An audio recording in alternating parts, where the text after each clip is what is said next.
My next guest tonight here on Punky's MixTape is joining me all the way from Muscatine, Iowa tonight. Please welcome Brian and Cameron to the show. There are just two members of the band, Eugene Levy. How are we doing tonight? I'm great. What's going on, man? I got my PBR. I'm feeling good. Nice. Having some sips. That's pretty much all they're really Sips. having some. Ooh, I love the koozie. Here, show it again. Little Levy koozies. Pretty fun. Yeah, man. So you guys have a pretty unique name, and I always love when bands name themselves after a celebrity or like a famous person or a character like that. It's always stood out to me, bands like Gwen Stacy. You guys chose Eugene Levy of all people. Man. Well, why? First off, why? Well, so when we started the band, we were I knew I wanted to write early 2000s sounding pop punk because that's kind of where my heart is. And so our guitarist, Brian, who's also named Brian, not me in the third person, I kept going over to his house and showing him these songs I'm writing. And he's like, oh, yeah, man, like those are fun. And then we were just like, what do we call our band? And so we're like, well, we want to sound like we want to be an American Pie soundtrack, right? and like, we're not young. Like, I think right now I'm not the youngest in the band, but at the time I was the youngest in the band at like 25. And so it's like, well, why don't we just name ourselves after the dad in American Pie? And then Brian suggested, let's just name ourselves after the actual actor and not the character.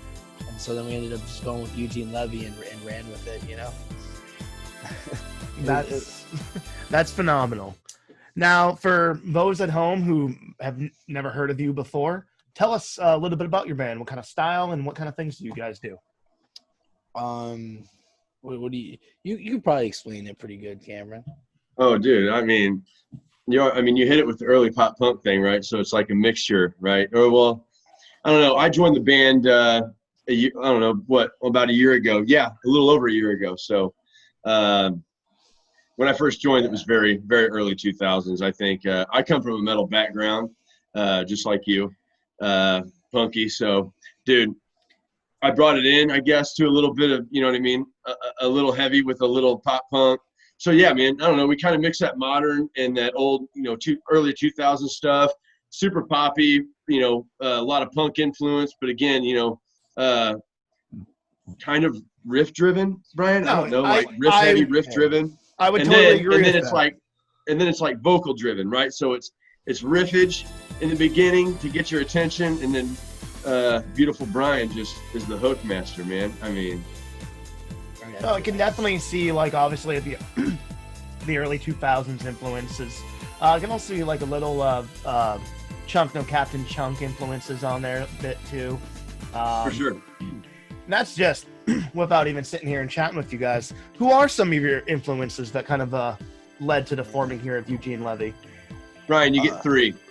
I get three. Only you get three, and I get three. I would say, well, I'm going to steal one of yours, Cam, that you're going to say. Newfound Glory is the first one. I'm good with that. That band was like, they're the band from the early 2000s that I think is still a pop punk band and does it really well. Relevant. Very, very well. And I don't even know, like, probably I'd have to say North Star. That band, like, is always in my mind when I'm writing, even though I don't think we sound like them. I wish we did. And I'm trying to think. Let's go with Midtown. Midtown's a cool band, man. Yeah. Yep. Yeah. I'm gonna have to say now. So especially with me, a huge influence of mine in the pop punk game.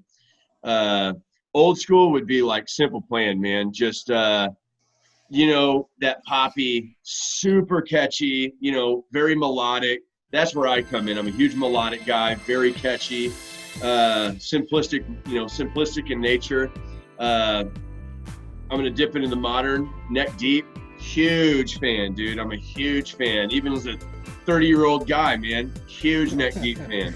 And then I would say state champs, so if I know I'm staying in that, I know I'm staying in that mainstream pop punk, however you want to say it. But dude, amazing music in my eyes. So Oh yeah. that's where I come in. I like to bring that aspect to Eugene Levy. Now, what do you each do in the band? What was that? What do you I each play do in the guitar. band? I sing sadly.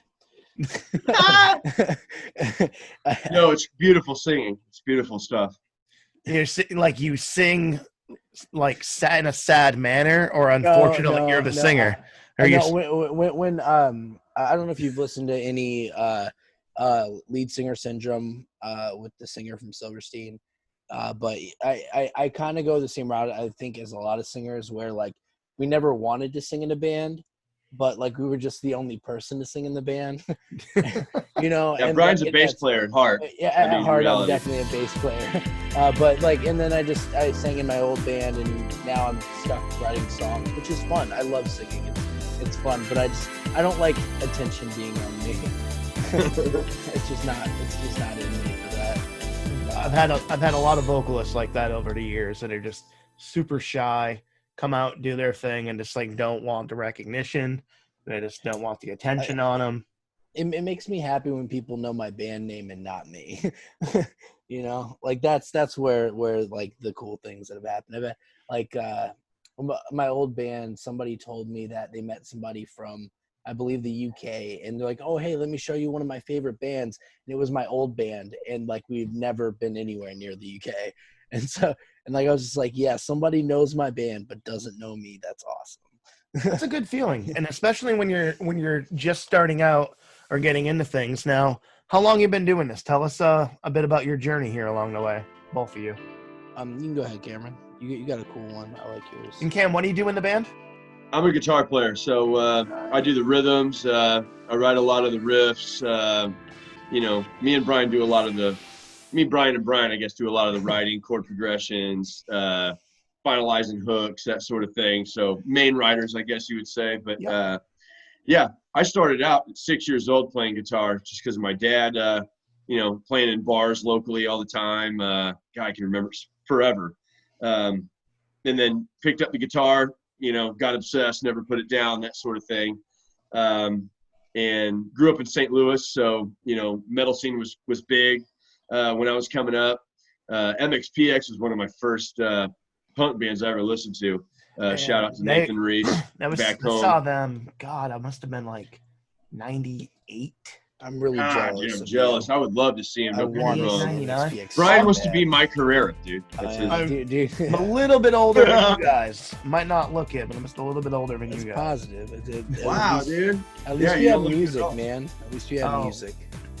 It's interesting, you know, to think of where things, you know, have grown to, and especially where some things have stayed the same. You know, like bands like MXPX or even like Newfound Glory, they've just really polished what they've done, and really refined it at this point, especially with Newfound Glory. MXPX has put out some great stuff in the past 2 years, and they have stayed very consistent in the past few years. I actually just bought Mike Herrera's. It's a solo. He just like does acoustic stuff, and he recorded himself in Texas. And I actually just bought that. And I bought the signed version, which was like an extra $20, but I had to buy the signed version. Sorry, Cam, I cut you off. You were talking about playing guitar. No, it's all good, dude. Yeah, I just started playing guitar from 6 years old. Grew up and, you know, playing in bands in high school and middle school, and then moved to Iowa. And I played in a band in St. Louis and small tier metalcore / genty sort of stuff. And then got older, and I was like, my God, I love melodic. You know, I like melodic shit, and I like, you know, that poppy stuff again, dare I say, dude. I don't know. I got soft, and I found these guys, and I was like, dude, we just became great friends, and we have a good time, I think.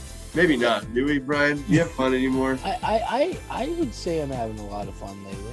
You know, like, well, because like when the band started, the whole goal for me, well, like so I guess it goes into my background musically. My best friend when I was like in 7th grade, who actually plays in a band called Say Days Ago, really good band. But at the time we were skateboarding. It's like, let's start a band, get a bass guitar.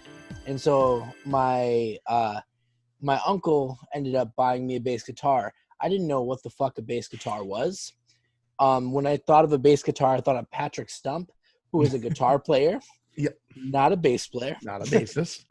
But after that, my best friend Thomas and I, we played in bands, and we did a band that toured a good amount, I think, for like a smaller Iowa band. And then that band was really centered around like, I was very focused on writing about depression and what I was going through at the time. And so when I thought of this new band, I wanted to be like happy. I wanted to try to shift it because I felt like all I wrote about at the time was just like these negative emotions. And although I do feel that, and that still exists within me, like I wanted to write about something more positive. And so I'm like, let's just start a band where we just write a ton of drinking songs. And that's exactly what we did with Levy. And New Levy is going to be very different from that. And I can go into that if you like. But yeah. Well, I was gonna say. Yeah. And I was gonna say, excuse me. I think, and it's not, Cam. I don't think it's a matter of going soft. I think as we get older, we refine more what we like and with better understanding. That, and speaking from my own experience, near earlier projects that I had, I mean, super heavy, beat down, grindcore bands that I used to be in, and I think it's because when you're young, you don't know how to process all the emotions, so you externalize a lot of things, I mean, I externalized a lot of shit on a lot of people and a lot of bits, Yeah. No, you're right. I never thought of it that way. And it cost me half my face getting kicked in a hardcore show. I did a good job. Dude. Oh, yeah. And it was a wake-up call and realization, and they're like, oh, wow, I need to think about the things that I do and the way that I'm externalizing all these feelings. And so I don't think it's a matter of going soft. I think it's a matter of just learning different coping mechanisms, just better understanding of yourself, and just finding better outlets, and that, and surrounding yourself with different people. I don't think doing different genres that, aren't saying necessarily heavy would make you any softer or different as an individual. You will always be whoever you are. I mean, for sure. Fuck, dude, Elton John goes hard as fuck, and I'll never question that, and it just true. Doesn't matter to the genre. No, it doesn't matter to the genre. It's just, it's the individual and the perseverance and the drive behind them. Yeah, absolutely. Yeah, I just got into that melodic stuff, and sorry, dude, but pop is extremely catchy. I mean, it's everywhere. It's in country. It's in obviously pop. It's in rap now. I mean, dude, it's all about straight catchy hooks, dude. I hear pop everywhere. Oh, absolutely. Everywhere. And in everything. Melody, I mean, there's even tons of big metal bands that absolutely big time to their advantage. Plenty of bands like that. Like We Came as Romans use tons of pop elements in absolutely.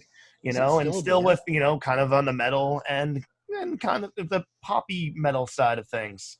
Yeah, absolutely. Hell, even my old drummer is now in a very, very doing well pop punk band here in Portland, Maine, the Long Year. And phenomenal. He's one of the most brutal vocalists I know, and unbelievable drummer, but he's doing what makes him happy, and I think that's what's important at the end of the day. And it's not a matter of the scenes or the circles or anything like that. The older you get, you realize that none of that shit actually really matters anymore, and it's really about you at the end of the day. And if you're 100%. Having fun, and it sounds like Eugene Levy's having fun. Yeah, man. We are, absolutely. And Brian, would you say that the new material, it's not having fun? No, it's just I think we're turning it to be. Brian's got a lot of stuff that he didn't get to say in Exit Emergency. I mean, he's a recent graduate now, dude. Yeah, so congratulations again. Congrats, man. Thank you so much. And I don't know if I said this earlier, but thank you for letting us on this. I appreciate it. We totally appreciate it. Totally. 100%. Thanks love hearing new music. That's what it's all about. Just connecting everybody, Yeah, man. Yeah, it's really fantastic.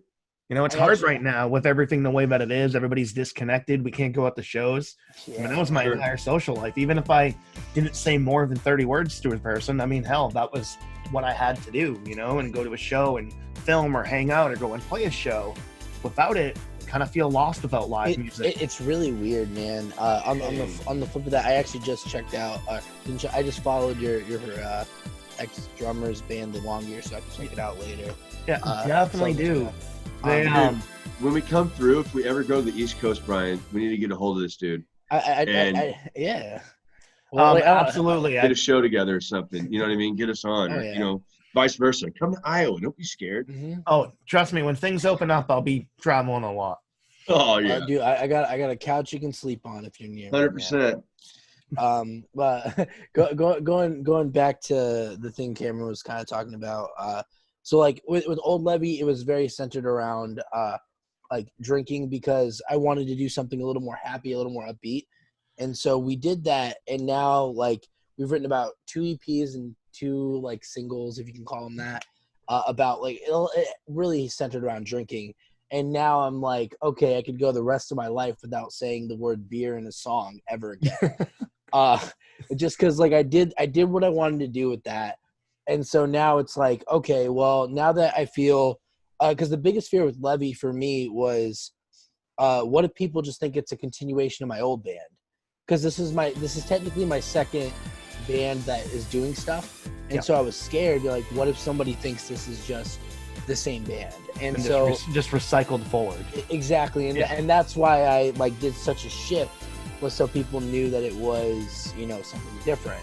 And then so now that I feel like he did that and people know Levy for Levy and they don't know it for my old band, now I feel like I can pull from some of the older material that I've been writing. I just took a poetry class in college that I feel like kind of helped me get out of this mindset of like, I literally took it so I could stop writing about beer. I know that sounds really silly. It doesn't, because especially if you're forced into something to look at it from a new perspective that it wasn't offered to you before, it's going to bring out the best in you as a writer. No, dude, the things that he's came up with, like during the past few weeks of writing, dude, past couple months of writing has been night and day different. It's like, it's different. What it's are you, different. dude? Who are you now? You know?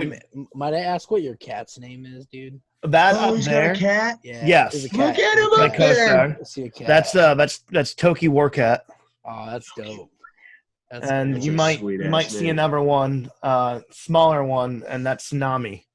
Okay, that's cool, man. If you're a fan of the anime One Piece. I have not. Well, I did when I was younger. I haven't seen it as an adult, and I'd like to rewatch it. It's kind of on my B-Will list. would love this. B-Will would love the. He's been getting in, man. Yeah, those are my. Well, he's the boss and she's my co-star. He's the one that's in charge of the show. All Right.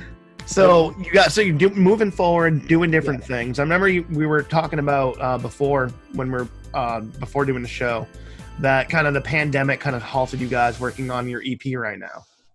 I was actually a little bit happy isn't the word, but I was calmed by the fact that we had a lot of stuff going on. We had a lot of shows and we were starting to write, and like it felt very stressful, especially for me because I was in school too at the time. And so once all this happened, everything got canceled, and it was like relieving, I think I would say, for me, because I was like, all right, man, like we can sit and focus on what we want to focus on.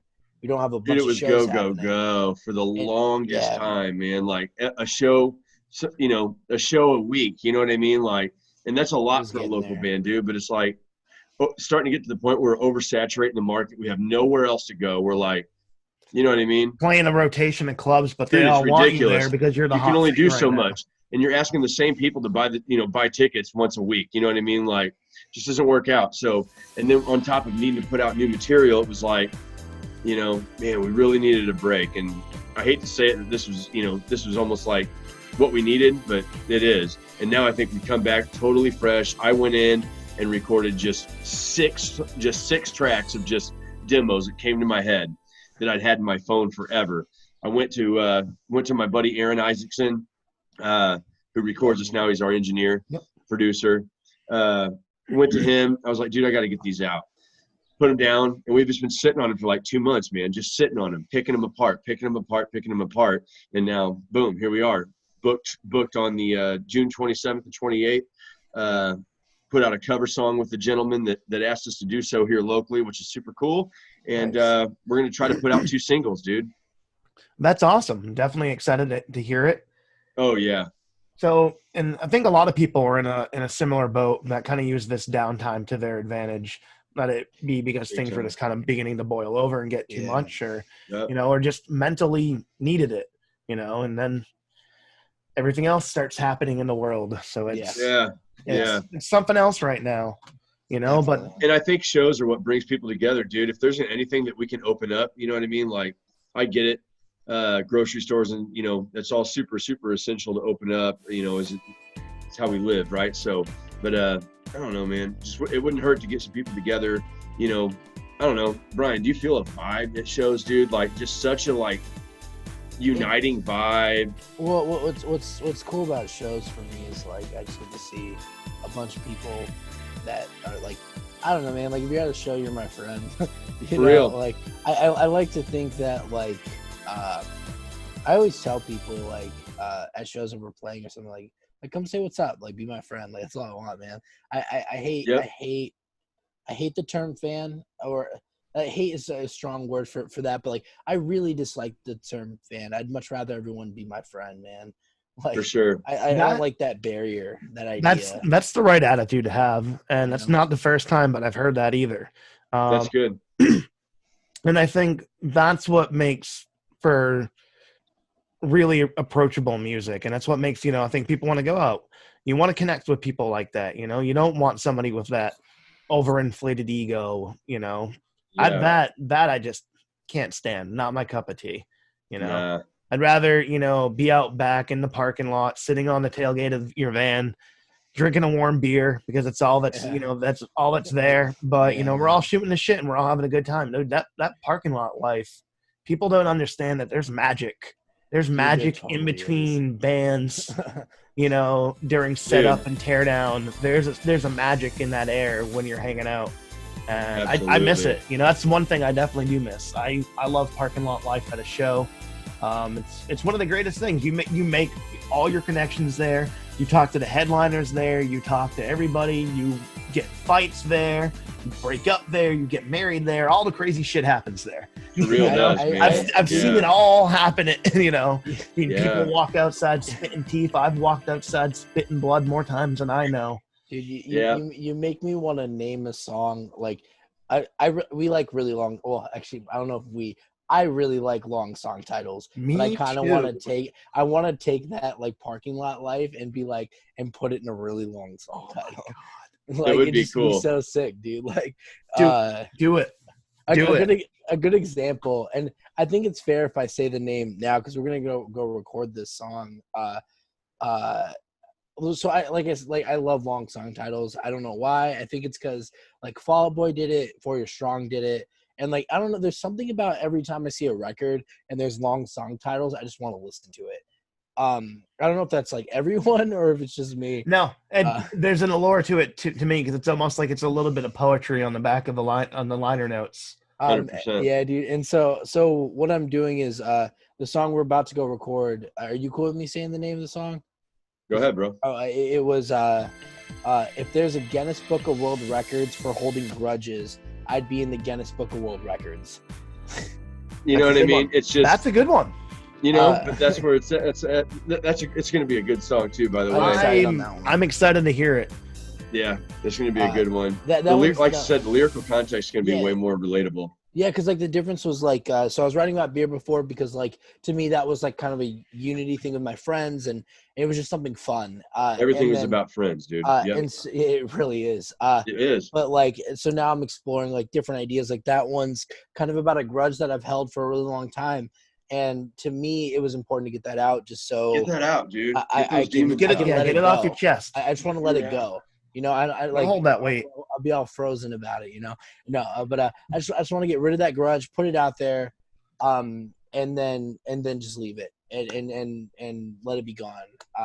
And so that's kind of the approach I'm doing with a lot of the new stuff. I'm messing a lot around with like I think it's literate. I don't know if it's like if you say it's literation, but it's like I'm messing with my words in a way that's kind of fun. Like in another one, and I know I'm going to use it even if we don't do the song, but I had the words beautifully sinful together, and I just love the way those words go together because I don't feel like they should go together.